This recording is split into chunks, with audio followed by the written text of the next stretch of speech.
দুনিয়ার 2 দিনের ক্ষমতার স্বাদ পেয়ে বাহাদুরি দেখাবেন না। বাহাদুরি দেখিয়েছিল ফেরাউন, আল্লাহ ধ্বংস করে দিয়েছেন। বাহাদুরি দেখিয়েছিল নমরুদ, আল্লাহ ধ্বংস করে দিয়েছেন। বাহাদুরি দেখিয়েছিল আবু জাহল, আল্লাহ ধ্বংস করে দিয়েছেন। কিসরাকে আল্লাহ ধ্বংস করে দিয়েছেন। কায়সারকে আল্লাহ ধ্বংস করে দিয়েছেন। রোমানদেরকে আল্লাহ ধ্বংস করে দিয়েছেন। হাসিনাকেও আল্লাহ ধ্বংস করে দিয়েছেন।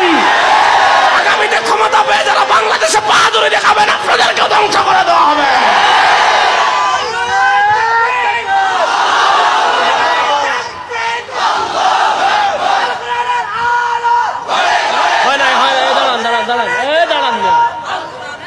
আল কোরআনের আলোকে খালি গড়ে তোলার জন্য আইসেন মিয়া, দম করার আর কিছু পান না। আপনি 54 বছর তো বাংলাদেশে আল কোরআনের আলো ঘরে ঘরেই জ্বালছেন, তো কোরআন কি খালি ঘরে জ্বলবে? রাষ্ট্র কেমনে চলবে? কোরআনে আছে না নাই? যেটা বলে রাষ্ট্র কেমনে চলবে? কোরআনে আছে না নাই? বিচার ব্যবস্থা কেমনে চলবে? কোরআনে আছে না নাই? সংসদ কেমনে চলবে? কোরআনে আছে না নাই? অর্থনীতি কেমনে হবে? কোরআনে আছে না নাই? সমাজ কেমনে চলবে? কোরআনে আছে না নাই?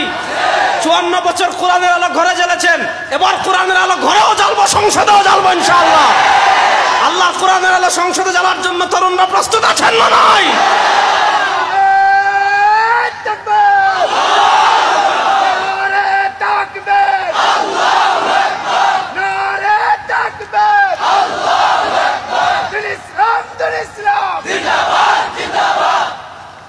কথা ভালো করে বুঝবেন, তাহলে বোঝা গেল বিপদে পড়ে আল্লাহ বলে ডাক দিলেই কেউ মুসলমান হয়ে যায়।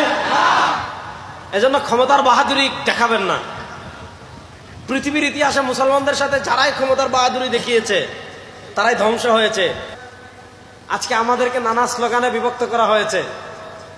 কেউ বলে জয় বাংলা স্লোগান দাও, কেউ বলে আমার দলের স্লোগান দাও, কেউ বলে অমুকের স্লোগান দাও, কেউ বলে তমুকের স্লোগান দাও।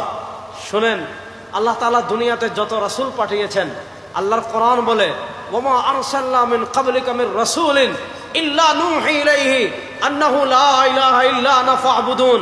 আল্লাহ দুনিয়াতে যত নবী পাঠিয়েছেন, আল্লাহ দুনিয়াতে যত রাসূল পাঠিয়েছেন, কোন নবী রাসূল কারো নেতার স্লোগান শিখায় নাই, কারো বাপের স্লোগান শিখায় নাই, কারো নেত্রীর স্লোগান শিখায় নাই, কারো মূর্তির স্লোগান শিখায় নাই, পৃথিবীর কোন সুপার পাওয়ারের স্লোগান শিখায় নাই। আল্লাহ দুনিয়াতে যত নবী পাঠিয়েছেন, আল্লাহ দুনিয়াতে যত রাসূল পাঠিয়েছেন, সব নবী রাসূল স্লোগান শিখিয়েছেন একটা, সেটা কি লা ইলাহা ইল্লাল্লাহ। বলেন না, সেটা কি লা ইলাহা ইল্লাল্লাহ। লা ইলাহা ইল্লাল্লাহ স্লোগান দেওয়ার জন্য প্রস্তুত আছেন তো ইনশাআল্লাহ? বলেন তেরা মেরা রিশতা ক্যা? লা ইলাহা ইল্লাল্লাহ। জোরে বলেন না, তেরা মেরা রিশতা ক্যা? লা ইলাহা ইল্লাল্লাহ। তেরা মেরা রিশতা ক্যা? লা ইলাহা ইল্লাল্লাহ। এটা হলো আমাদের জাতীয় স্লোগান। আমাদের জাতীয় স্লোগান কি? লা ইলাহা ইল্লাল্লাহ। বাংলাদেশে দেখবেন কত জাতীয় স্লোগান হয় রে ভাই ভাই। যারা আসে একটা জাতীয় স্লোগান বানায় আর দেশের টাকা বিদেশে পাচার করে। একটা জাতীয় স্লোগান বানায় আর ব্যাংক ডাকাতি করে, শেয়ার বাজার ডাকাতি করে। বাংলাদেশে খুনের মহড়া গোটায়, দুর্নীতির মহড়া গোটায়, ধর্ষণের মহড়া গোটায়। এজন্য নানা তন্ত্রের স্লোগান দিয়েছেন বাংলাদেশে, নানা মন্ত্রের স্লোগান দিয়েছেন। যুবকরা এবার শপথ নেন, আর কোন তন্ত্রমন্ত্রের স্লোগান দেব না, এখান থেকে স্লোগান হবে লা ইলাহা ইল্লাল্লাহ। প্রস্তুত আছেন তো ইনশাআল্লাহ? বলেন না ইনশাআল্লাহ? তো আমি যে কথা বলছিলাম, লা ইলাহা ইল্লাল্লাহ মানে আমাদের রব একমাত্র আল্লাহ। বলেন না, আমাদের রব একমাত্র আল্লাহ। এখন আপনি রব মানলেন আল্লাহ, এক মানলেন না, মুসলমান না বেঈমান? রব মানলেন আল্লাহ, আল্লাহ মানলেন 2 জন, মুসলমান না বেঈমান? রব মানলেন আল্লাহ, মুসলমান আল্লাহ মানলেন 3 জন, মুসলমান না বেঈমান? এজন্য আপনাকে প্রথম তাওহীদ শিখতে হবে। এজন্য কালিমা তয়্যিবায় দেখবেন প্রথম পাঠ লা ইলাহা ইল্লাল্লাহ। কালিমা শাহাদার প্রথম পাঠ আশহাদু আল্লা ইলাহা ইল্লাল্লাহ। এটাকে আকীদার পরিভাষায় বলে তাওহীদ। এটাকে আকীদার পরিভাষায় বলে কি? তাওহীদ। দেখেন, আল্লাহকে স্বীকার করলেই, পয়েন্টটা ভালো করে বুঝবেন, আল্লাহর অস্তিত্বের স্বীকার করলেই কেউ মুসলমান হয় না। আল্লাহ আছেন, এই আল্লাহর উজদানিয়ত, আল্লাহর ওজুদ, আল্লাহর অস্তিত্বের স্বীকার করলে আপনি মুসলমান হবেন না। আল্লাহর অস্তিত্বের স্বীকার ক্ষেত্র বসে কাফেরেরাও করে। আল্লাহ কোরআন বলেছে ওয়ালা ইন সাআলতাহুম মান খালাকাস সামাওয়াতি ওয়াল আরদ লা ইয়াকুলুন্নাল্লাহ। বলেন তো আসমান সৃষ্টি করেছেন কে? জোরে বলেন। আসমান সৃষ্টি করেছেন কে? আপনি যদি কাফেরদেরকে জিজ্ঞাসা করেন, আল্লাহ বলেন আল্লাহ, ওয়ালা ইন সাআলতাহুম, আপনি যদি কাফেরদেরকে জিজ্ঞাসা করেন মান খালাকাস সামাওয়াতি, যে বিশাল আসমান দেখেন, ওয়াল আরদ, এই যে সুবিস্তৃত জমিন দেখেন, এটা কি বুশ সৃষ্টি করছে, নাকি বারাক ওবামা সৃষ্টি করছে, নাকি ডোনাল্ড ট্রাম্প, পাগলা ডোনাল্ড ট্রাম্প সৃষ্টি করছে, নাকি নরেন্দ্র মোদী সৃষ্টি করছে, নাকি হাসিনা, নাকি খালেদা, নাকি মুজিব, নাকি জিয়া? আপনি যদি কাফেরদেরকেও জিজ্ঞেস করেন মান খালাকাস সামাওয়াতি ওয়াল আরদ, আসমান জমিন কে সৃষ্টি করেছে? আল্লাহ বলেন লা ইয়াকুলুন্নাল্লাহ, তারাও বলবে আসমান জমিন সৃষ্টি করেছেন কে? আল্লাহ। বলেন না, আসমান জমিন সৃষ্টি করেছেন কে? তাহলে মুসলমান হয়ে গেছে? মনে করেন বাংলাদেশের 5 জন নাস্তিক, শাহরিয়ার কবির, জাফর ইকবাল, তসলিমা নাসরিন, এরকম 4-5 জন নাস্তিক, তারা আসবে মনে করেন সোনারগাঁ হেলিকপ্টারে। খুব ভালো কথা, এরা আল্লাহরে মানেও না, এরা আল্লাহকে গালিগালাজ করে, সব করে। পয়েন্ট বুঝবেন? এখন তারা বাসা মনে করেন বনানী, বনানী থেকে এয়ারপোর্ট যাচ্ছে, বাসা থেকে বের হয়েছে, আল্লাহকে 5টা গালি দিয়েছে। বিমানবন্দর ডোমেস্টিক এয়ারপোর্টে গিয়েছে, আল্লাহকে 5টা গালি দিয়েছে। বোর্ডিং ক্রস করেছে, আল্লাহকে 5টা গালি দিয়েছে।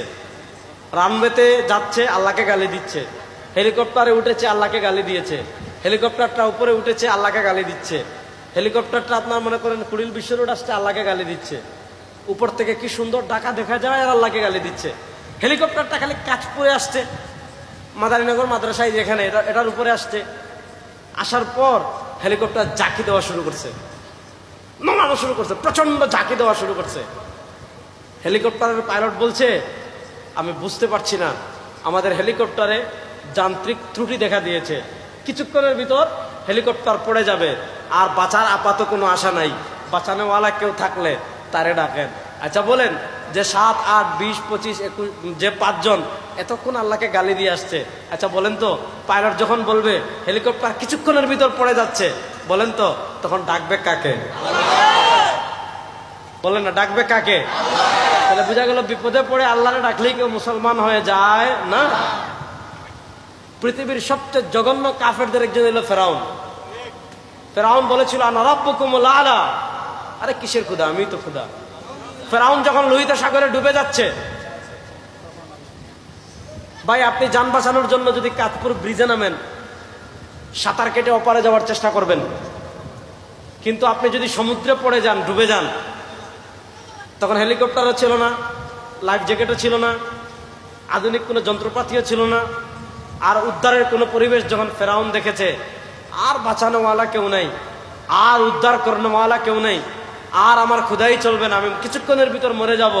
ফেরাউন কি বলে, আমি ওই ক্ষুধার উপর ঈমান আনলাম, আল্লাযী আমানাত বিহি বানু ইসরাঈল, যে ক্ষুধার উপর ঈমান এনেছে বনি ইসরাইল। আল্লাহ জিবরিল বলেন কালেমা পড়ার আগে মুখে কাদা ঢোকা, যাতে কালেমা পড়তে না পারে।